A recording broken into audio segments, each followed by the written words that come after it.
All travellers had one aim: to discover a land more intense and therefore more beautiful than their own. For some, this journey led to a kind of heaven. For others, to a kind of hell. In Goethe's Faust, the anti-hero of that name accepts his dubious guide into a new world in the true romantic spirit. Come then, even if it be my death. Goethe's anti-hero Faust embarks on his fateful journey.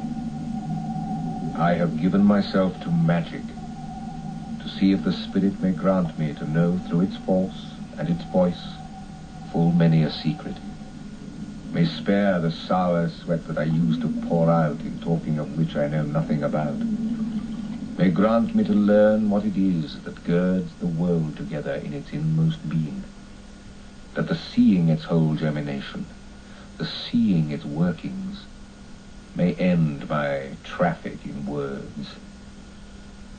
Oh, couldst thou, light of the full moon, look now thy last upon my pain, thou for whom I have sat belated so many midnights here, and waited till over books and papers thou didst shine, sad friend, upon my brow.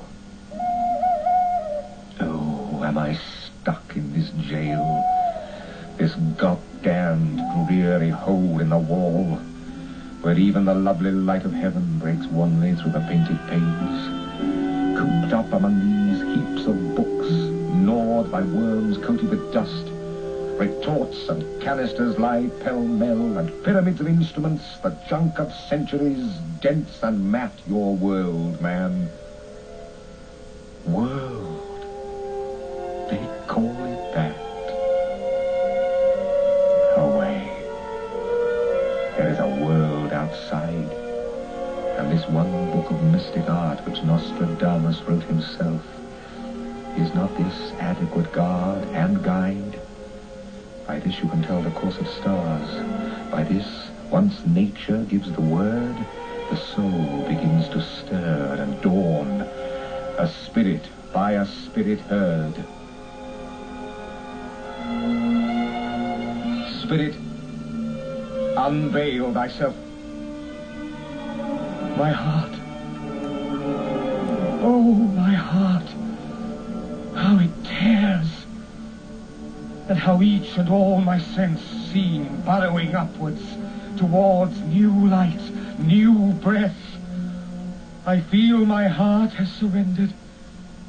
I have no more defenses. Come then, even if it prove my death.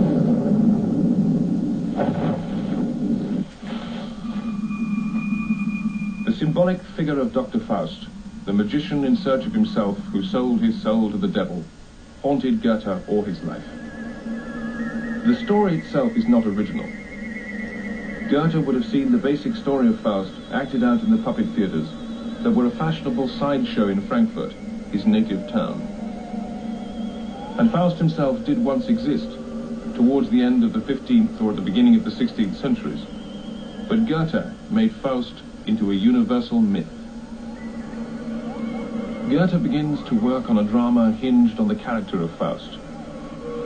The first part is written when he is 21. The second part is written over a period of 50 years, up to his death. In 1775, Goethe is 26 years old. He has settled in Weimar at the invitation of the Duke Charles August, and thereafter only leaves the city for occasional journeys abroad. The first part of Faust appears in 1808, the year that Goethe meets Napoleon. Despite the ravages inflicted on Germany by the Napoleonic Wars, the French emperor is considered by Goethe, and by many of the intellectuals of the time, to be the most charismatic figure of the age.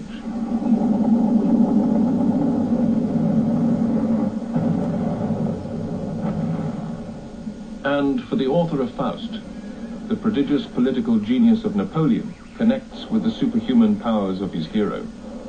Goethe, the alchemist, sees Napoleon as the alchemist of history, imposing upon Europe his contradictory ideals of power and liberty.